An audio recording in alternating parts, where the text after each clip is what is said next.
اور کتاب یعنی قرآن میں مریم کا بھی تذکرہ کرو، جب وہ اپنے لوگوں سے الگ ہو کر مکان کے مشرقی حصے میں چلی گئیں، پھر انہوں نے ان کی طرف سے پردہ کر لیا، تو ہم نے ان کی طرف اپنا فرشتہ بھیجا، سو وہ ان کے سامنے ایک خوبصورت مرد کی صورت میں آیا۔ مریم بولی کہ اگر تم پرہیزگار ہو تو میں تم سے بچنے کے لیے رحمان کی پناہ لیتی ہوں۔ فرشتے نے کہا کہ میں تو تمہارے پروردگار کا بھیجا ہوا یعنی فرشتہ ہوں، اور اس لیے آیا ہوں کہ تمہیں پاکیزہ لڑکا بخشوں۔ مریم نے کہا کہ میرے ہاں لڑکا کیوں کر ہوگا، جبکہ مجھے کسی مرد نے بطور شوہر چھوا تک نہیں، اور میں بدکار بھی نہیں ہوں۔ فرشتے نے کہا کہ یوں ہی ہوگا، تمہارے پروردگار نے فرمایا کہ یہ مجھے آسان ہے، اور میں اسے اسی طریق پر پیدا کروں گا تاکہ اس کو ہم لوگوں کے لیے اپنی طرف سے نشانی اور ذریعہ رحمت بنائیں، اور یہ کام مقرر ہو چکا ہے۔ چنانچہ وہ اس بچے کے ساتھ حاملہ ہو گئیں اور اسے لے کر ایک دور جگہ چلی گئیں۔ پھر درد ذہ ان کو کھجور کے تنے کی طرف لے آیا، کہنے لگی کہ کاش میں اس سے پہلے مر چکتی اور بھولی بسری ہو گئی ہوتی۔ تب ان کے ٹیلے کے نیچے کی جانب سے فرشتے نے ان کو آواز دی کہ غمناک نہ ہو، تمہارے پروردگار نے تمہارے نیچے ایک چشمہ پیدا کر دیا ہے، اور کھجور کے تنے کو پکڑ کر اپنی طرف ہلاؤ، وہ تم پر تازہ عمدہ کھجوریں گرائے گا، تو کھاؤ اور پیو اور آنکھیں ٹھنڈی کرو۔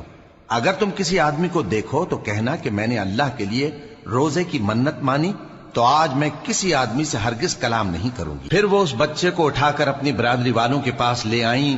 وہ کہنے لگے کہ مریم یہ تو نے برا کام کیا، اے ہارون کی بہن، نہ تو تیرا باپ ہی برا آدمی تھا اور نہ تیری ماں ہی بدکار تھی۔ تو مریم نے اس بچے کی طرف اشارہ کیا۔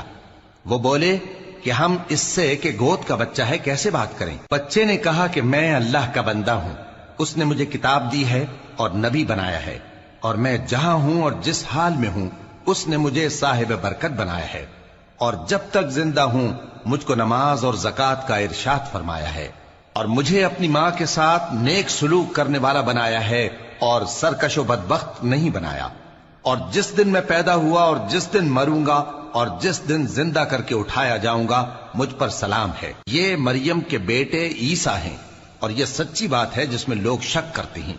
اللہ کو شایع نہیں کہ کسی کو بیٹا بنائے، وہ پاک ہے، جب کسی چیز کا ارادہ کرتا ہے تو اس کو یہی کہتا ہے کہ ہو جا، تو وہ ہو جاتی ہے۔ اور بے شک اللہ ہی میرا اور تمہارا پروردگار ہے، تو اسی کی عبادت کرو، یہی سیدھا رستہ ہے۔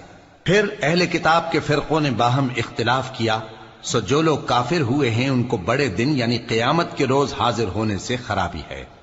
وہ جس دن ہمارے سامنے آئیں گے کیسے سننے والے اور کیسے دیکھنے والے ہوں گے، مگر ظالم آج کھلی گمراہی میں ہیں۔ اور ان کو حسرت و افسوس کے دن سے ڈرا دو جب بات فیصل کر دی جائے گی اور وہ غفلت میں پڑے ہوئے ہیں اور ایمان نہیں لاتے۔ ہم ہی زمین کے اور جو لوگ اس پر بستے ہیں ان کے وارث ہوں گے، اور ہماری ہی طرف ان کو لوٹنا ہوگا۔